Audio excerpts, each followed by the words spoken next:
Chapter 5, Magical Marketing. Henry Miller wrote, "All growth is a leap in the dark, a spontaneous, unpremeditated act without benefit of experience." Marketing is the key to business success in any economic situation. The specific job of the business leader is to perform and get results, to execute the business plan, to drive sales and revenues in competitive markets. Marketing is essential because there will always be more sellers than buyers. There will always be competition for the customer dollar. Marketing is how you separate yourself from your competition. Your ability to enter into and succeed in a competitive market determines your sales, growth, profitability, and ultimate success.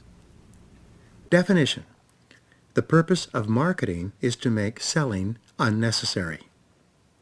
Definition: the purpose of marketing is to differentiate your product or service from those of others. Make a decision today to increase your sales and profitability by marketing your products and services more effectively. When in doubt, sell your way out.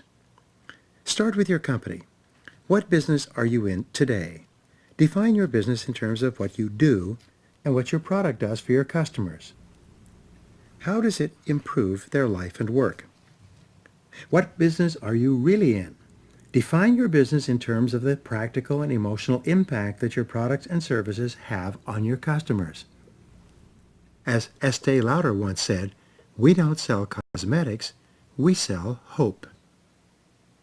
What business should you be in? Look around you at the broader market. Based on current trends in customer taste and preferences, the markets with the fastest growing sales, and the changes taking place in the economy, what products or services should you be offering in the future? What business could you be in? Look upon yourself and your company as a bundle of resources made up of skills and capabilities that could be used in a variety of different ways. If you were starting over again today, what business would you get into? Looking into the future and knowing that all skills are learnable, what could you be doing 1, 2, 3, and 5 years from now if you began taking certain steps today? Remember, the only real limits on your potential are usually self-imposed as the result of limited thinking. Study your market closely. Who is your customer? Who is your ideal customer?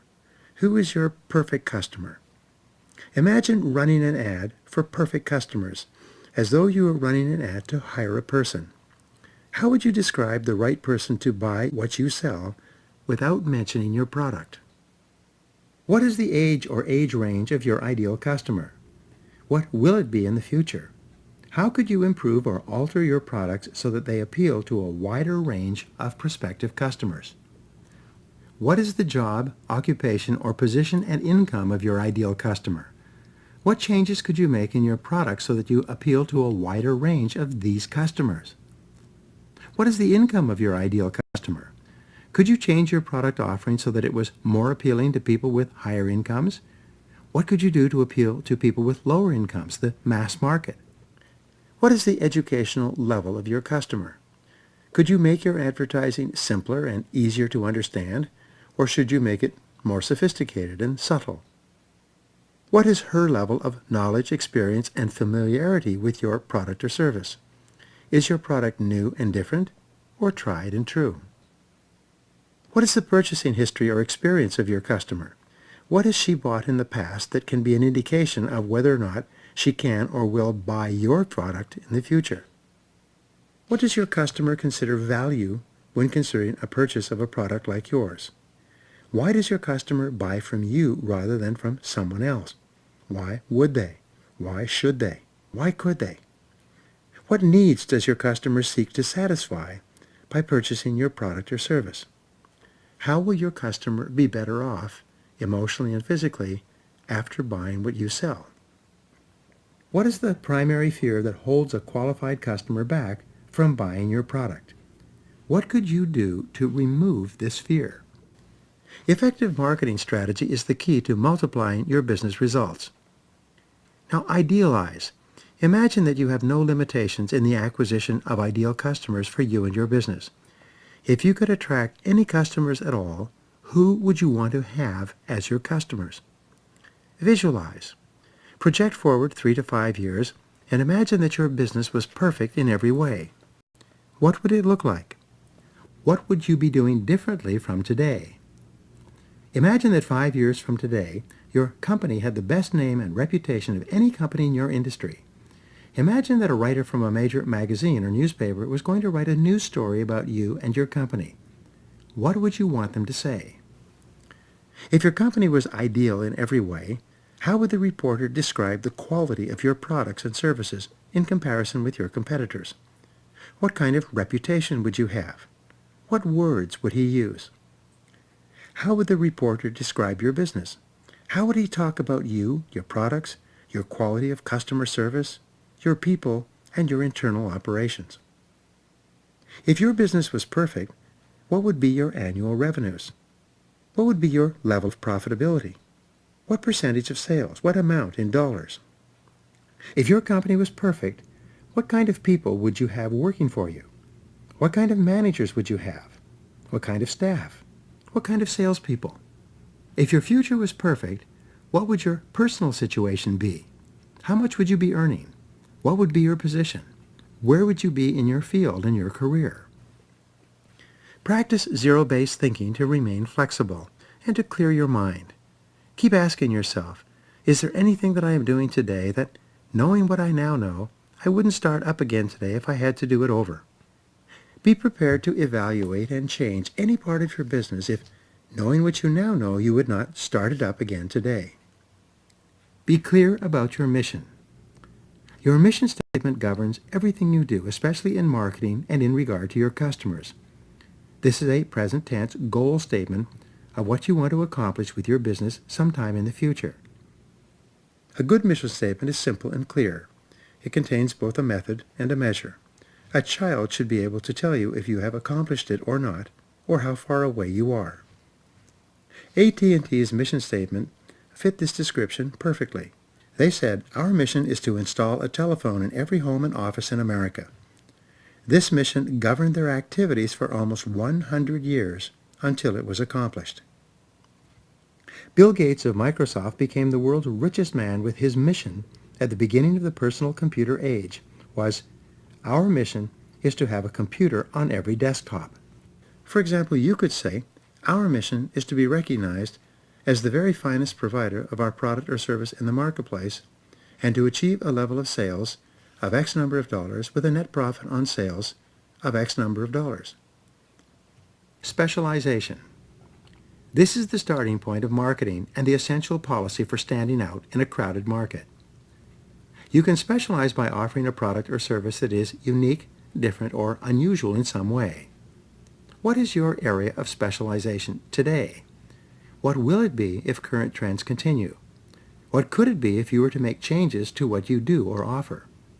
What should it be if you want to lead the field and achieve maximum sales and profitability? You can specialize in a particular market, a particular geographical area, or a particular industry. You can specialize in a particular type of customer, buyer, or end user. You can specialize in something that is a combination of a unique or different product or service, a specific market or industry, and or a particular type of customer within that industry. The most important question is, what are the trends in your industry? In what area will you have to specialize in the future if you want to achieve high sales and profitability?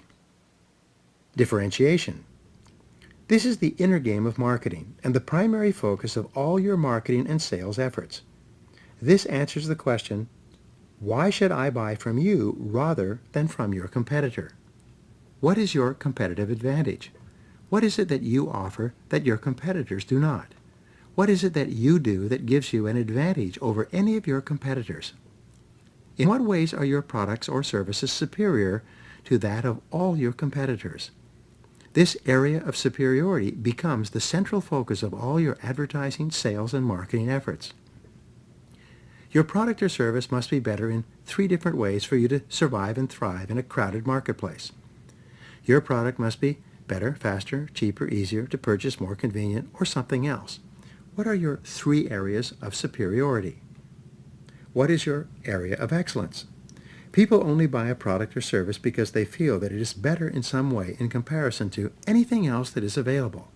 what is yours? What is your unique selling proposition? This is a value offering that you and only you can make in your product or service. Your central focus in marketing must be to find your unique selling proposition, and if you can't find it, to create it in some way.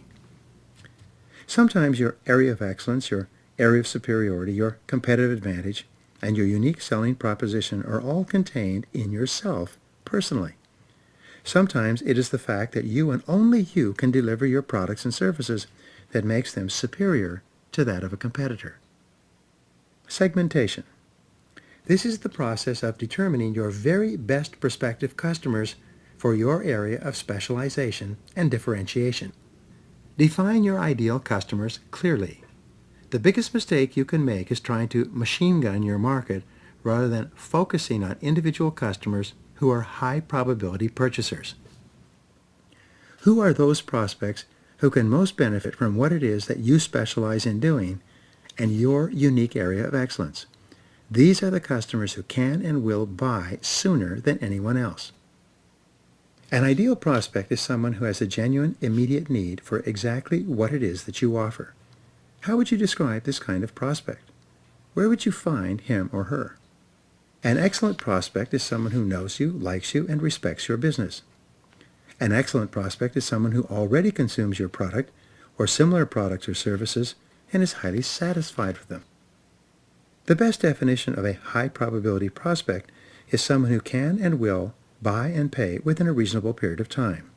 These are the people that you focus all of your marketing efforts on attracting and selling.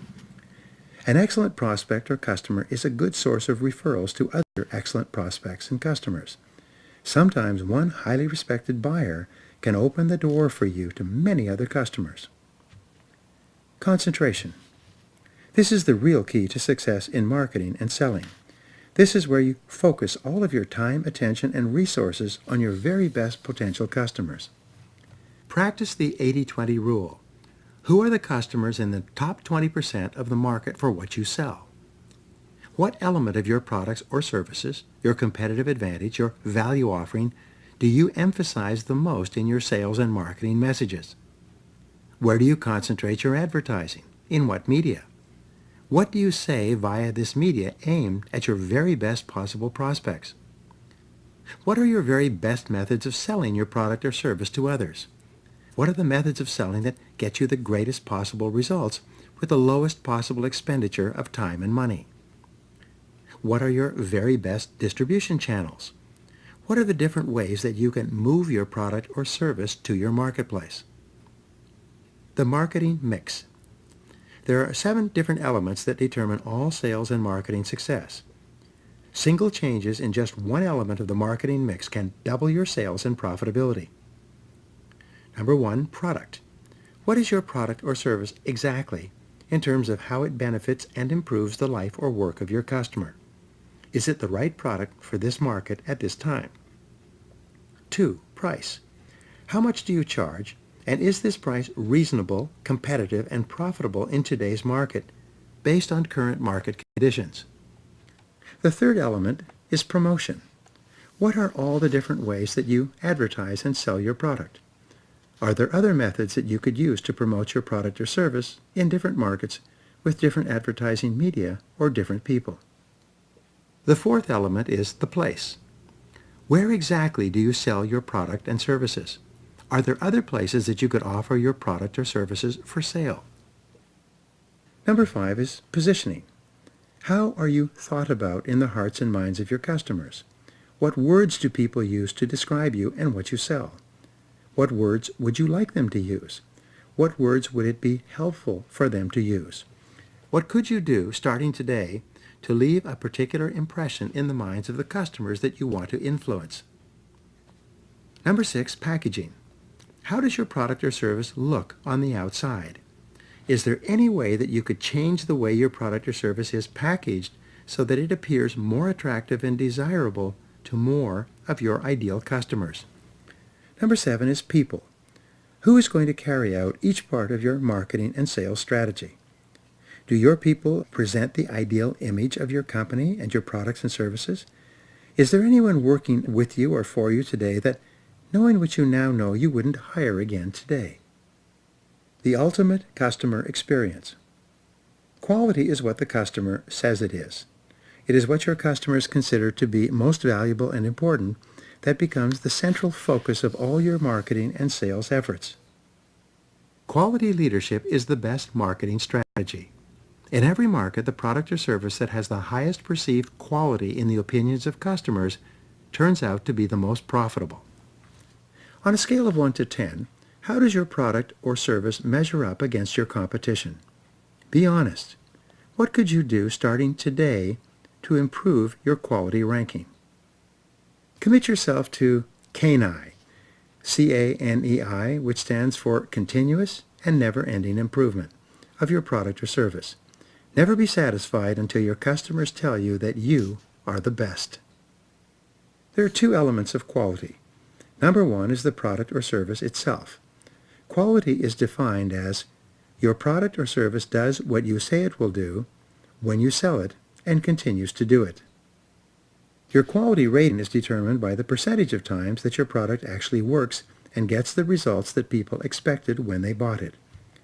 0 defects refers to a product that works properly 100% of the time. The second element of quality is services.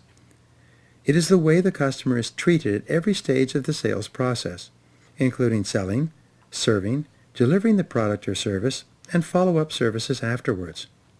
In many cases, the way the customer is treated is more important than any other single factor.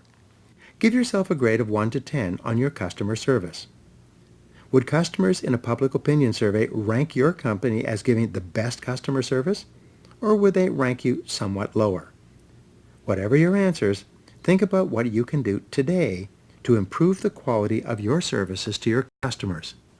Strive to be the best.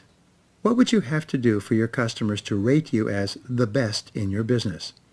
What is the most important change you could make, starting immediately, to improve your customers' perception of the quality of both your products and the way you sell and service them? How could you improve your customer experience with your company? What could you do today to make your customers happier that they decided to buy from you? Ask for customer feedback and listen to it carefully. After every sale, go back and ask, how could we improve our services to you next time? Whenever you ask for suggestions for next time, your customers will open up to you and give you great ideas that you can use to move toward the top of your market. Listen especially to complaints of any kind. Every single customer complaint is an opportunity for you to improve your products and services for that customer and for all other customers. Competitive analysis. You begin your competitive analysis by defining clearly your product or service that you sell and the improvement in the life or work of your customers that you offer. Then make a list of everyone else who offers similar products or services that compete with yours for the same customer dollar. Determine exactly why it is that people buy from your competition. Be honest. If you're not sure, ask your non-customers why they bought from your competition rather than from you. Think about how you could neutralize your competitors' perceived areas of superiority. How could you offer your product or service better, faster, cheaper, easier to use, and more conveniently?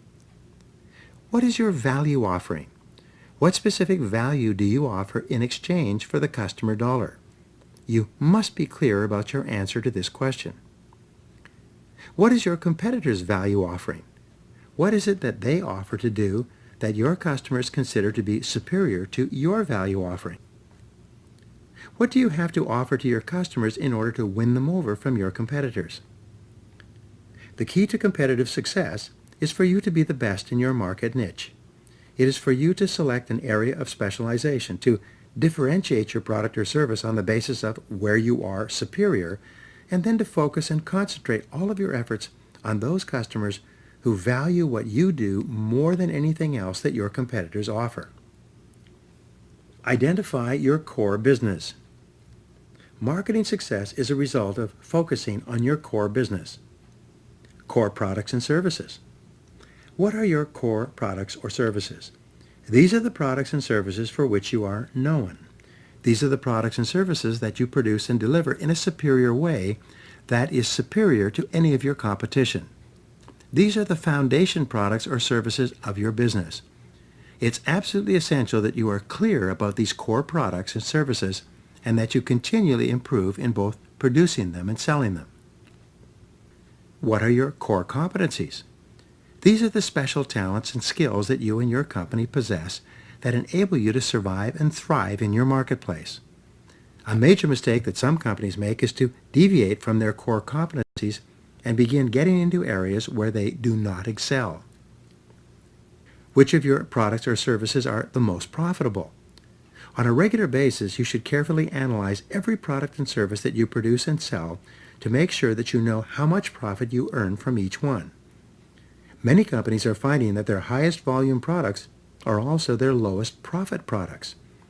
Simultaneously, products that are sold in addition to the main product line often turn out to be the most profitable. What are your core markets?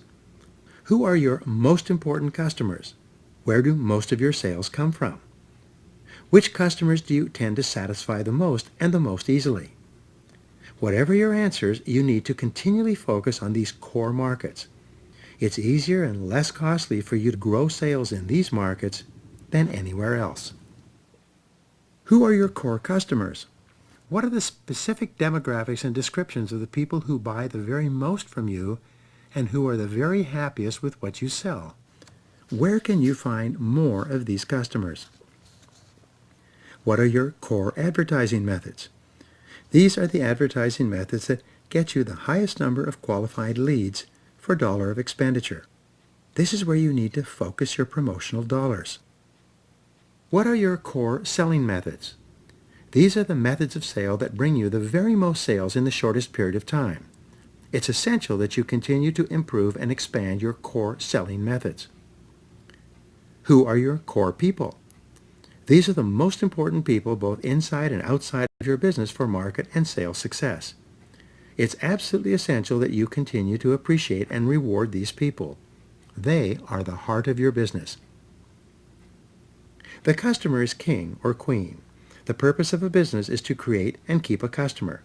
Everything else is a support activity to this central function. Customer satisfaction is the key measure of your success in achieving this purpose. It's the only measure that matters. How do your customers define satisfaction? What pleases them the most?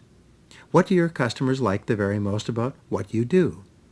What do they thank you for, appreciate you for, and tell about what you do? What do your customers complain about? What could you do immediately to reduce customer complaints? There are 4 levels of customer service that you can strive for. Number 1 is to meet customer expectations. This is the minimum requirement to survive in business today. But if all you do is to meet customer expectations, you are living on borrowed time. You will be knocked off by the first competitor who comes along to do number 2, which is to exceed customer expectations. This is essential to profitability. You do more than the customer expects. This will give you an edge until your competitors copy you or do you one better. The 3rd level is to delight your customers. This is the key to the future of your business. You do unexpected things that bring a smile of pleasure to your customer's face. And number 4, the highest level of all, is to amaze your customers.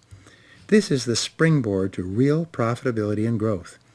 You go far beyond what the customer expected. You cause your customers to buy from you again and to talk about you to others. Put customer satisfaction at the center of your business and focus all your time, attention, and people on that one goal. Continually seek ways to meet expectations, exceed expectations, delight, and amaze your customers. This customer service strategy can give you the competitive advantage that you need to succeed in any market. Now let's talk about joint ventures and strategic alliances in marketing. Cooperating with other businesses to reach new customers can be one of the most powerful ways to increase your marketing reach and results. Other people's customers are a great source of business. What other companies and businesses sell to the same kind of people who buy your products and services? What can you do to help them get more customers through your current customer base. Whenever you help people to get more customers, they will help you to get more customers as well. Look for ways to combine your products with the products of other companies that customers are already buying.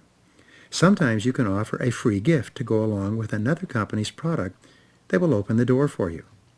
You can offer referral fees or commissions to other companies if they will open the door for you to their customers. The possibilities are limited only by your imagination.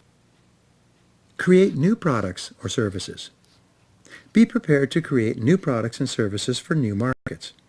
Fully 80% of all your products and services will be new within 5 years anyway, so what new products and services could you develop for new customer markets that you can identify? The rule is fish where the fish are. Look for new customers where they tend to congregate.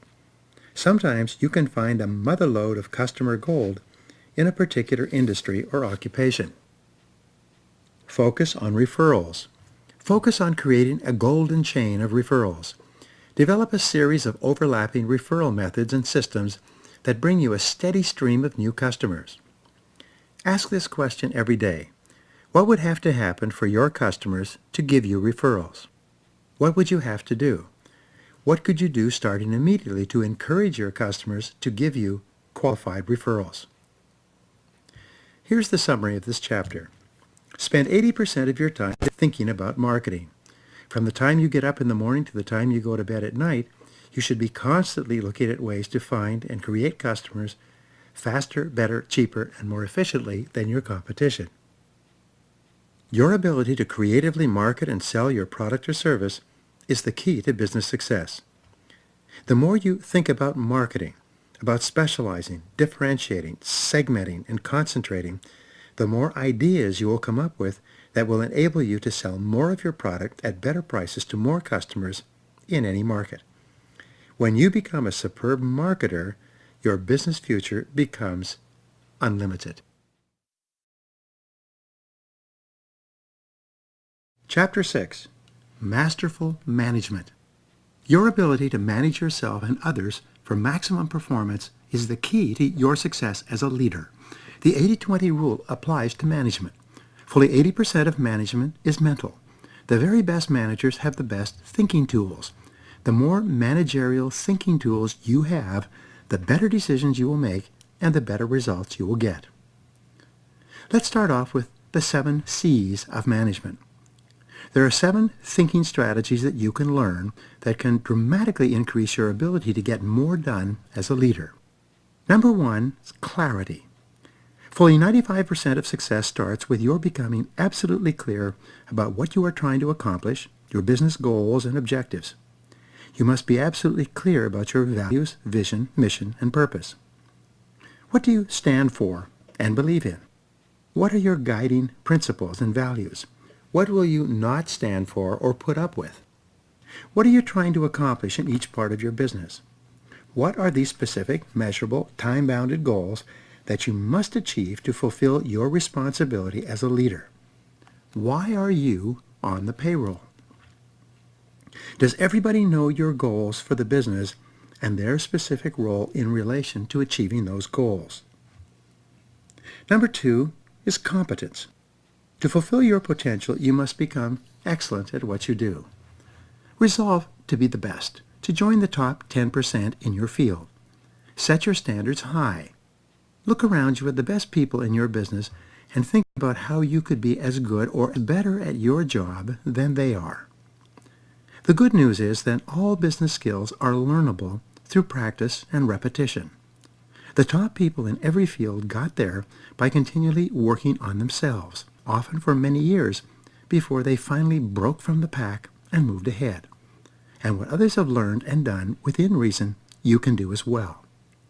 Choose your personal area of excellence, your unique selling proposition, the factor or factors that make you special.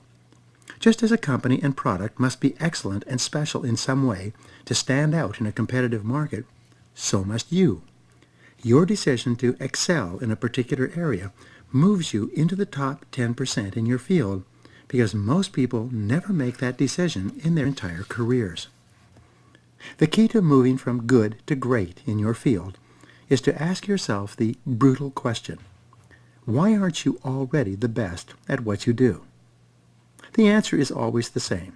The reason you are not at the top of your field is because you have not yet decided to be there, and you have not backed up that decision with the hard work on yourself that is necessary. Number 3 is constraints. There's always a limiting factor in achieving every goal. This is called the bottleneck, the choke point, or the main constraint. What is yours?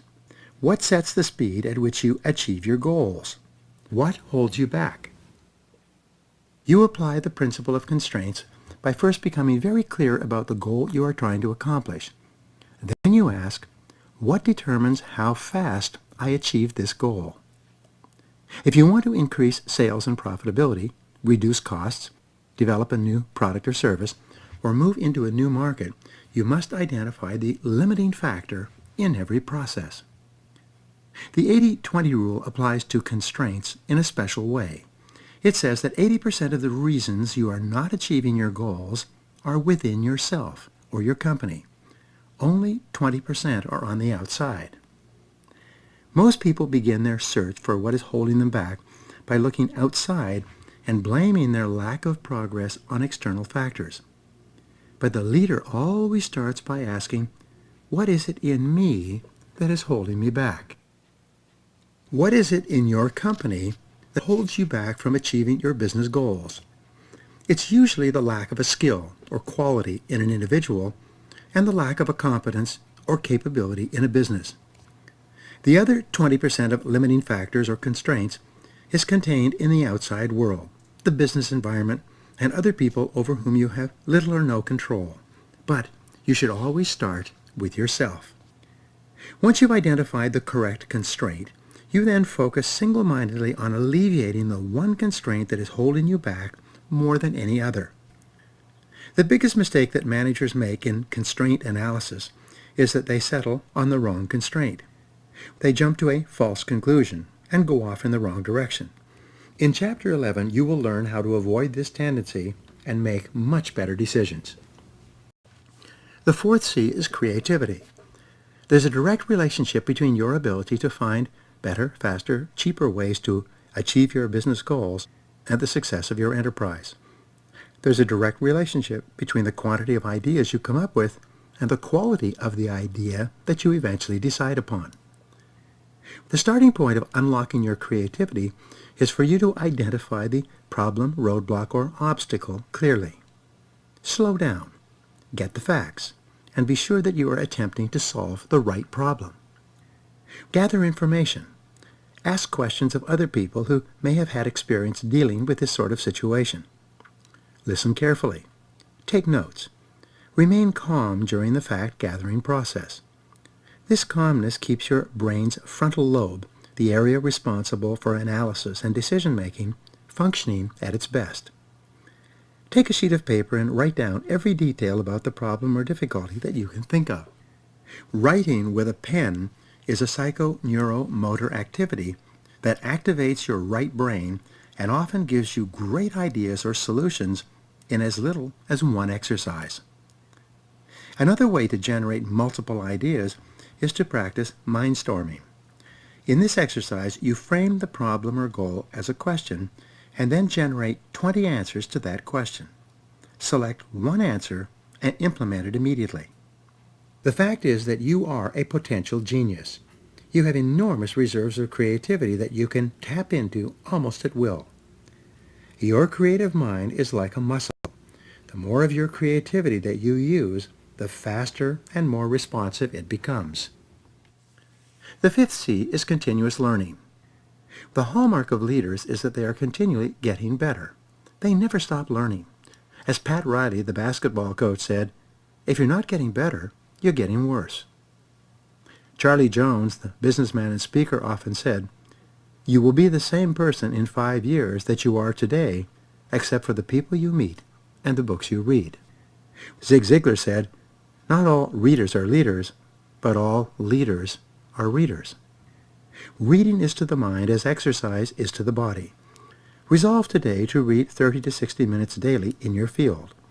This amount of reading will translate into 1 book per week, 50 books per annum, and 500 books in 10 years. The average adult today reads less than 1 book per year. But when you read regularly to upgrade your knowledge and skills in your field, you soon develop the winning edge that gives you an advantage over people who are less informed. Listen to audio learning programs in your car rather than music or talk radio. The average adult sits behind the wheel of their car 500 to 1,000 hours each year. This translates into 12 to 24 40-hour weeks, 3 to 6 months of working time, or between 1 and 2 university semesters. Turn your car into a university on wheels, a mobile classroom, and turn driving time into learning time. You can become one of the best informed and most competent people in your field with audio learning. Nick Carter, the executive, once said, "Audio listening is the greatest breakthrough in learning since the invention of the printing press." Attend every seminar, teleseminar, and workshop possible in your field. You can learn more in a few hours with an expert than you might learn in months or years of self-study. One of the best time management skills of all is to get better at what you do.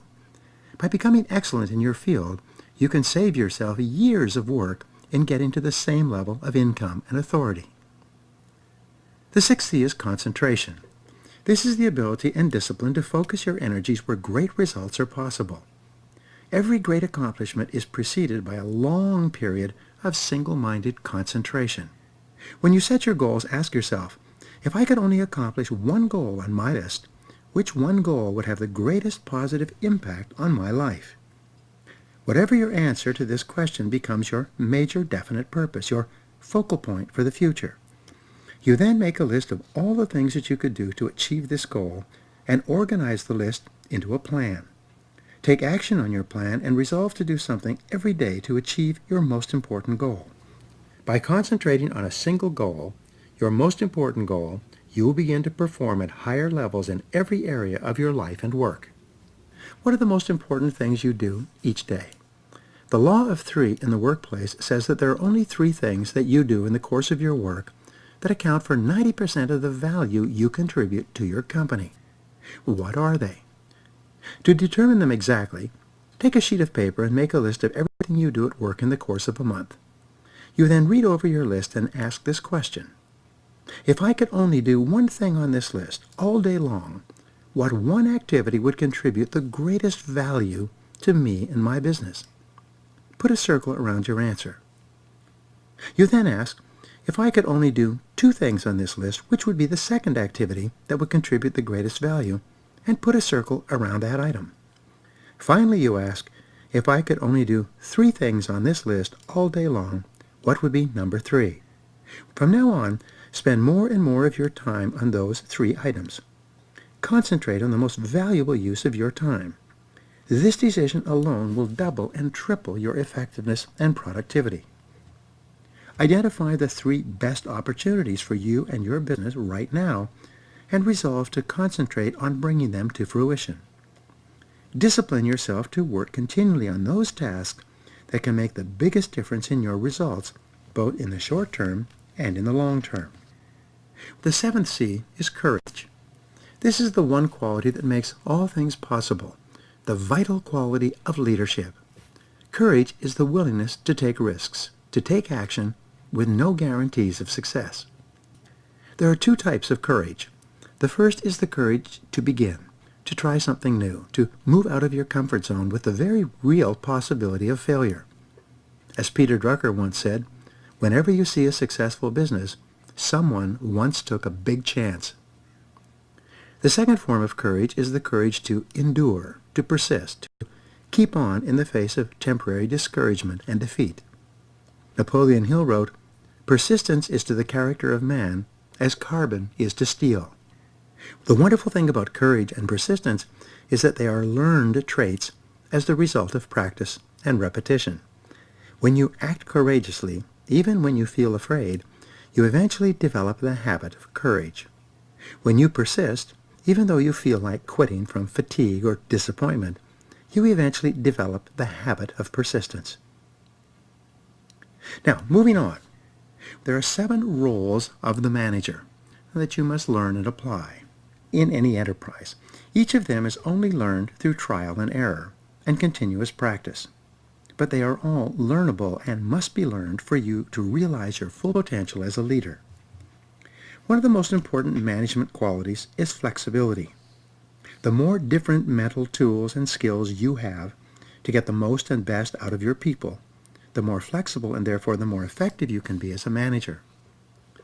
Norman Augustine, president of Martin Marietta, wrote, "The weakest important skill sets the height at which an executive can use all his other skills." Over the years, I have found that a person's weakest key skill determines the height of their income and the level of their success. An executive can be excellent in many areas, but where he is weak will hold him back from achieving everything that is possible for him. Give yourself a grade of 1 to 10 on each of these key roles. Be honest with yourself, and remember, they're all learnable with practice. Number 1 is planning. Planning is the process of determining exactly what is to be done. Action without planning is the cause of every failure.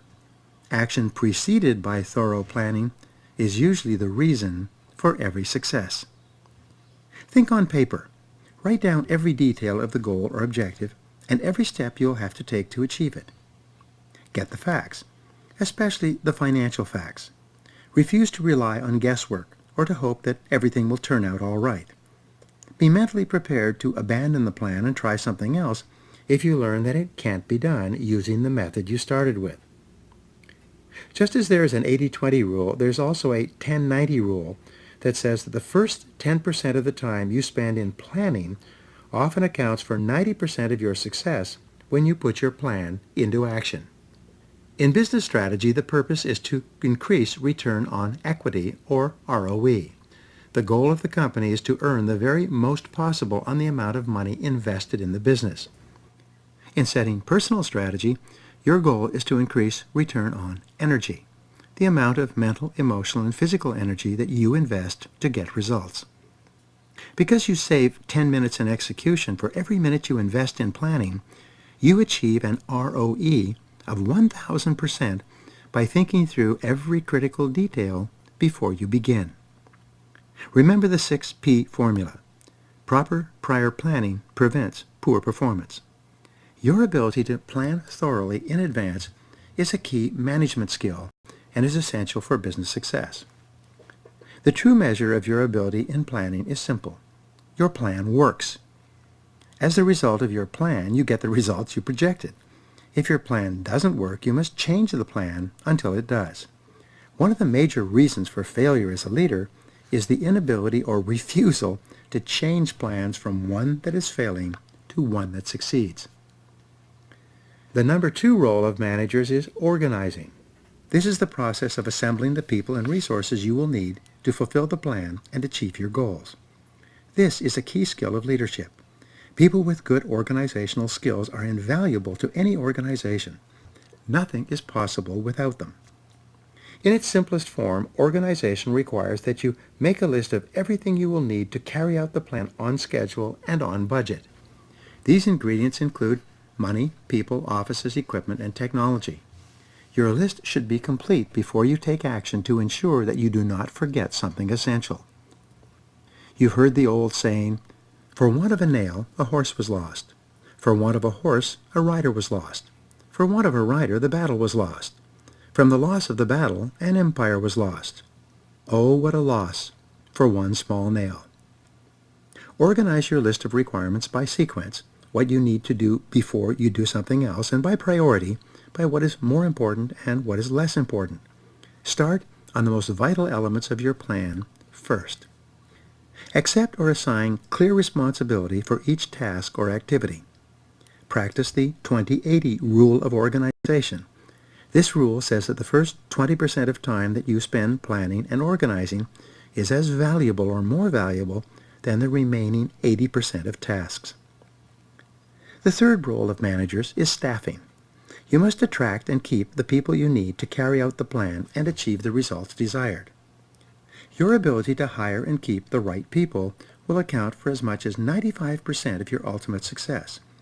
Most of your frustrations and failure will be the result of having the wrong person in a key position. Because this subject is so critical to your becoming an excellent leader, we will discuss it at length in Chapter 7. The fourth role of managers is delegation. This is the skill of assigning the right job to the right person in the right way. Your ability to delegate effectively to others is a key to leveraging yourself and multiplying your value to your company. Delegation is one of the most important skills of management. Without the ability to delegate effectively and well, it's impossible for you to advance in management to higher positions of responsibility. You always have two choices. You can either do the job yourself, or you can get someone else to do it. Proper delegation is how you make sure that someone else does the job to an acceptable level of quality. All excellent managers are excellent delegators. In old school thinking, people used to say that if you want the job done right, you have to do it yourself. In new school thinking, however, the correct statement is, if you want the job done right, you have to delegate it properly to someone else so that they can do it to the proper standard. Delegation is an art and a science. It is a skill that you can learn through practice. And like any skill, you become better at delegation the more you do it. As you become an excellent delegator, you will become more and more valuable to yourself and your organization. Your ability to delegate is the critical constraint on your ability to grow in value as an individual. Delegation allows you to move from what you can personally do to what you can manage. Your job as a manager is to get the highest return on the company's investment in people. The average person today is working at 50% of capacity. With effective delegation, you can tap into that unused 50% of potential for increased productivity from your staff. Your job as a manager is to develop people. Delegation is the means that you use to bring out the very best in the people that you have.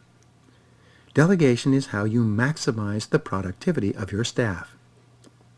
The first step in delegation is to think through the job. Decide exactly what is to be done. What result do you want? The second step in delegation is to set standards of performance. How will you measure if the job has been done properly or not? The third step is to determine a schedule and a deadline for getting the job done.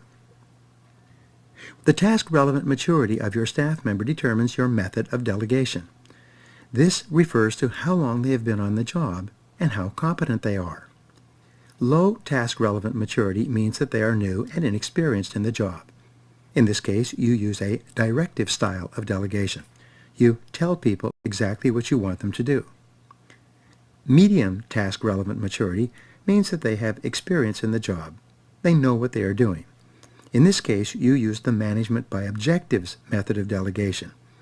You tell people the end result that you want and then get out of their way and let them do it. High task-relevant maturity is when the staff person is completely experienced and competent. Your method of delegation in this case is simply easy interaction. You really don't have to do or say very much except keep in touch. The art of delegation. There are 7 essentials for effective delegation. Number 1, the first essential is to pick the right person. Picking the wrong person for a key task is a major reason for failure. Number 2, match the requirements of the job to the abilities of the person. Be sure that the delegatee is capable of doing the job. Number 3, when you delegate effectively to the right person, you can be free to do more things of higher value. The more of your essential tasks that you can teach and delegate to others, the more time you will have to do more of the things that only you can do. Number 4, with newer people, delegate smaller tasks to build confidence and competence in him or her. Number 5, delegate the entire job. 100% responsibility for a task is a major motivator of performance. The more you assign responsibilities to the right people, the more competent they become. Number 6, delegate clear outcomes. Make them measurable.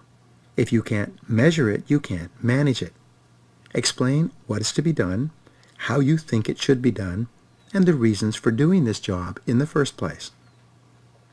And number 7, delegate with participation and discussion. Invite questions and be open to suggestions. There's a direct relationship between how much a person gets to talk about the job and how much they understand it, accept it, and are committed to it. You need to delegate in such a way that people walk away feeling, this is my job. I own it. Delegate authority over the resources they will need to fulfill the responsibility. Be clear about the time they have, the money they can spend, and the people they can call on for help to do the job. Set clear deadlines and sub-deadlines on every task. A job without a deadline is merely a discussion. Practice management by exception when you delegate. Set clear goals, standards, and deadlines for the delegated task. Then, tell people to come back to you only if they have a problem. If they are on schedule and on budget, they don't need to report. You can assume that they have the job under control. Delegation is the key skill to growing your people. When you become effective at delegating with a few people, you will soon be given more people to delegate to and greater responsibilities as a result of your delegation skills. The fifth role of managers is supervising. This is the process of making sure the job is done on time and on budget. Delegation is not abdication. You are still accountable for results. The more important the job is, the more important it is that you keep on top of it. The job of the manager is to get things done through others. Your ability to organize the work and to supervise your staff effectively to get the job done on schedule and on budget is the key to your getting the results for which you are responsible. Your ability to supervise others can be greatly improved by learning what other excellent managers have discovered over the years and by applying these principles and ideas to your interactions with your subordinates. The factory model. A useful management tool you can use in supervision is to apply the factory model of productivity to people, departments, and companies. What goes into the factory are inputs: time, money, supplies, equipment, supervision, and training. In the factory, production activities are performed. Out of the factory come the results of the process. Average people tend to focus on the activities of their jobs. Leaders instead focus on the outputs and results expected of the process. In operating your factory, your job is to increase the quality and quantity of output relative to input. Plan the work in advance to assure maximum use of human resources, your most costly input. Make sure that each person is working on the most valuable use of their time most of the time. To supervise well, you must be clear about the key result areas of others. Key result areas for a job are always objective, measurable, and time-bounded. What specific results do you want him or her to achieve at each stage of the work? What are the tasks that he must do well to be successful in his job? Why is he on the payroll? What can he and only he do, which if done well will make a real contribution to your business? Excellent executives always focus on the strengths, the best talents and abilities of each person. Once you've defined a key result area, you have to set standards of performance for that part of the job. Each person has to know exactly what you expect them to do and when and to what standard. Knowing what is expected is a major motivator of performance. One of your responsibilities with your staff is to define excellent performance so that they can recognize it and work toward it. Only excellent performance motivates people and releases their potential. What gets measured gets done. If you can't measure it, you can't do effectively. According to numerous surveys of employees in the work world, there are 3 qualities possessed of the best bosses and supervisors. Number 1, structure. Everyone knows exactly what is to be done and why it is to be done and to what standard. Number 2, consideration.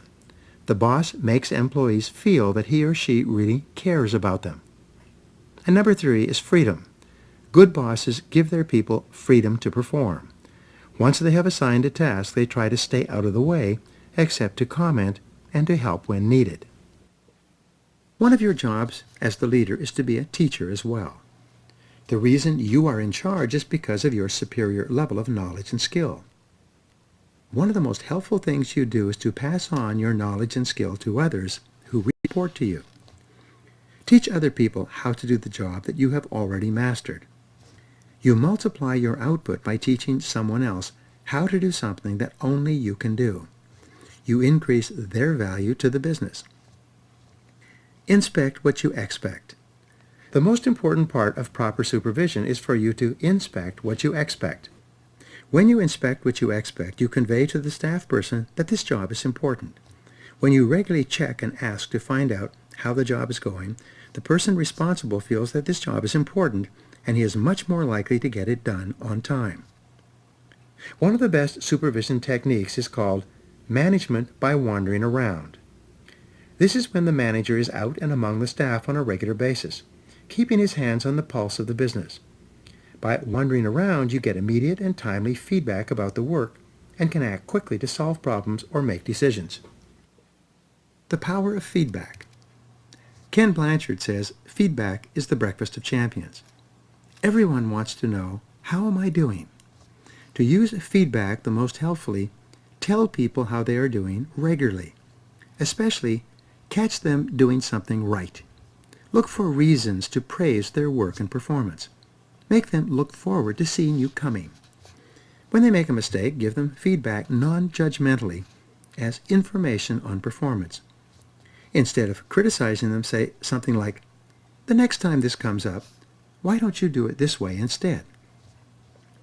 There are 5 keys to excellent supervision. Number 1, accept complete responsibility for your staff. You chose them, you assigned them, and you manage them. Number 2, look upon your staff as you would look upon younger members of your family, with the same patience and understanding. Number 3, practice the friendship factor with them. This is composed of 3 factors: time, caring, and respect. Give them time when they want to talk. Express caring and concern for them and their problems. Treat them with respect the same way you would treat a customer or friend. Number 4, practice servant leadership by seeing your job as a position of trust with your subordinates. Just as they are there to serve you and the company, you are there to serve them as well. And number 5, practice golden rule management. Treat each person the way you would like to be treated if the situation was reversed. When you practice golden rule management and you manage other people the way you would like to be managed, you will elicit better performance from your people than in any other way. The 6th role of management is measuring. This requires setting metrics, measures, and numbers for each part of the work, including setting standards of performance for each job. Every business activity can be expressed in numbers and defined in numbers of some kind, mostly financial numbers. The Hawthorne principle says that whenever people are clear about a particular number and focused on it, their performance in the area measured by that number improves. In Jim Collins' book, Good to Great, he emphasizes the importance of the economic denominator in any business. This is sometimes referred to as a critical success factor, a CSF, the measure of which is the best indicator of the health of the business or of some part of the business. With each job or part of a job, there is a measure of some kind that can be attached to it. If it is sales, the measure can be the number of calls or the number of face-to-face appointments. If it is the leadership of the company, the critical measure can be quarterly sales or profitability or the share price. You must establish numbers for yourself in each key area. These become targets for you to aim at and measures of how well you are doing. Above all, you must select one number that is more indicative of your success than any other and focus on that number every day. In the same way, every person must have a number or numbers to focus on in their work. Each day you can manage by checking to see how closely the person is coming to hitting those numbers. In business, the ultimate number is usually net cash flow, the actual amount of free cash that is available after all charges to pay out as profits and dividends. All rewards, recognition, promotion, and bonuses in your company should be tied to performance, to achieving the numbers and measures that you have set. The 7th role of management is reporting. You must keep the key people inside and outside of your business informed at all times. This is one of the most important responsibilities of leadership and of people at every level of the organization. Fully 95% of problems in a company can be traced back to poor or non-existent communications. People were not informed of events or given information that was essential to their ability to do their jobs properly. Chapter 5. Magical Marketing. Henry Miller wrote, "All